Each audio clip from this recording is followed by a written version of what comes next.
gwneud cerdyn Nadolig. Mae cadio amdano prosiect mental. Dwi'n gweithio efo plant wneud cerdyn Nadolig.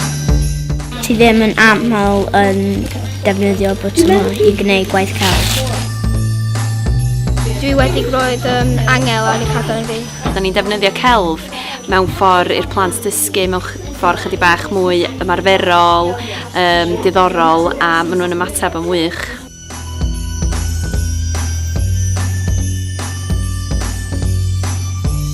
Da ni'n mynd i werthu nhw.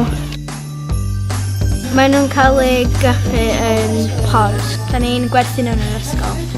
Da ni yn edrych wan i ddatblygu'r plant yma fel cyfrannwyr mentrus creadigol. Yn dilyn ein prosiect menter cyn yr haf roedd gan ffilm elw dros ben, felly penderfynwn ni ehangu ein busnes. Y plant sy'n ffonio'r argraffwyr i archebu, y plant sy'n hysbysebu, y plant fydd yn gweithio allan sawl cerdyn, da ni angen archebu yn yr argraffwyr, felly y plant sy'n cymryd rôl arweiniol yn y prosiect.